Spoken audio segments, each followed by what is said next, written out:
And here's something that I said before. People in general, not everybody, but in general, from what I've seen, people identify their self-worth tied to their ability to buy something. If they can buy something that is quote unquote expensive, then that means they have self-worth.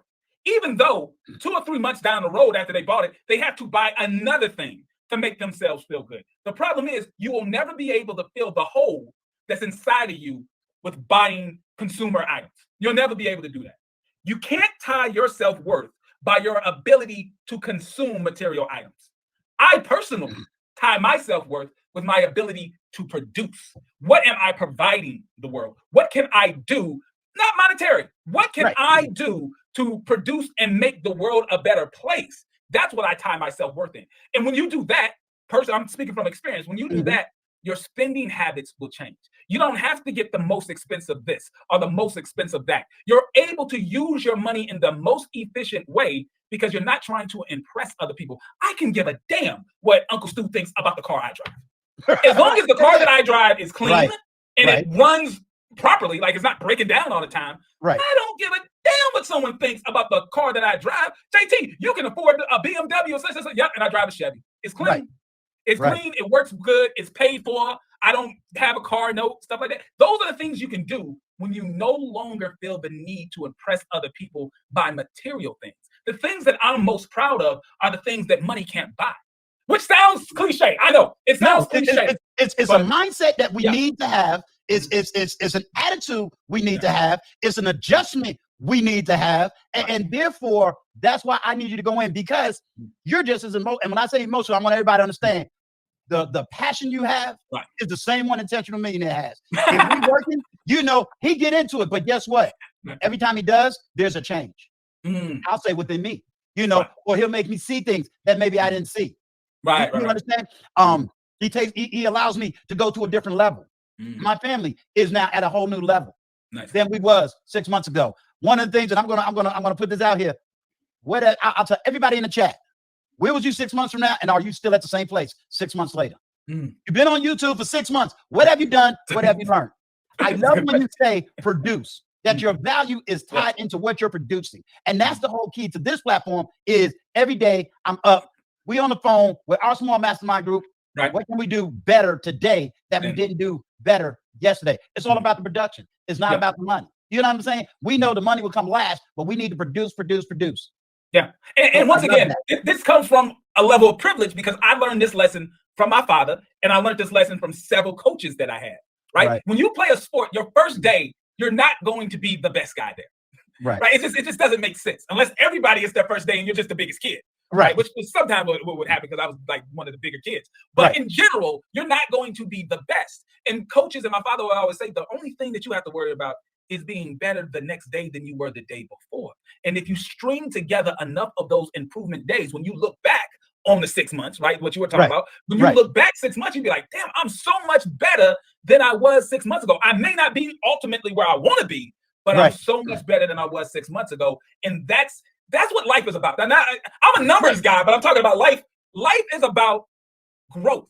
Life is about evolution. It's about going through the uncomfortable spaces, right? Now I'm about to get on my soapbox real quick. Here's the deal. No, go for it.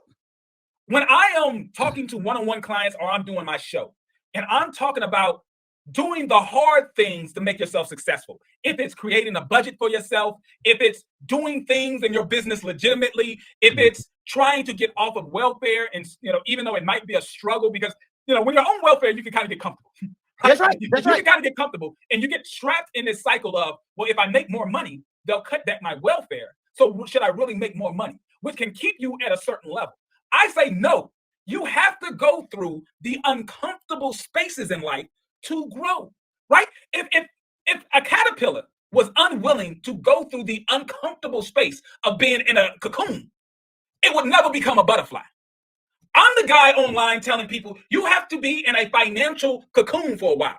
You have to get on a budget. You have to pay down debt. You have to deny yourself all the fun stuff that you were splurging on, even though you couldn't afford it. You still somehow found a way to reward yourself for doing nothing, because that's normally what happens. You reward yourself for doing things that everyday adults do all the time with no pat on their backs. But back to the main point, You have to be willing to go through the uncomfortable parts of life to grow. The people that you see that are 35 to 55 years old, but they're still children, these are people who never went through the uncomfortable spots. These are people who probably never had a father figure. These are people who, when the coach got hard on them, they quit the team. These are people that when their employer, their manager got hard on them, they quit the job. They are forever and perpetually children, even though their age may say different. They're kids because they never went through the hard parts of life and they never were able to evolve into a real adult. That's why we have the culture that we have today. We have a culture, a Black culture, run by overgrown children. Woo! Yeah, that's a clip. That's a mic drop. In the words of the Intentional, that's a mic drop. Me and Intentional did an interview where I explained basically the three classes. You know, the poor class, the middle class, and those. And again, those terms is basically subjective on a social economic level. But one thing I noticed is a lot of people do not really understand class system. They don't understand the class system in the sense of what that really means. You know, so when you say the middle class or the upper middle class or the poor, people really don't understand those words. And the reason I'm saying that is because if I say, because I'm more political and social, right? So if I say, listen, this money the government is about to give out, it ain't free. They're going to tax the middle class for this, and y'all going to have less money than you think you do. But it's like, I'm middle class. And it's like, okay, give me a year and you're going to be lower middle class. And you keep on going, you're going to be in poverty, regardless of the fact that you make 50 grand, 60 grand, 70 grand. But do you think you can just give a general understanding of that class system? Is it real? Is it fake? And how does somebody know what class they are in? All right, so I'm gonna give you my personal view. This is not the textbook explanation. I'm giving you my personal view on it. Right. The class system in the United States can be extremely deceptive. Okay. Mm-hmm. And the reason why is a lot of people look at the class system based purely on income. How much money do you make?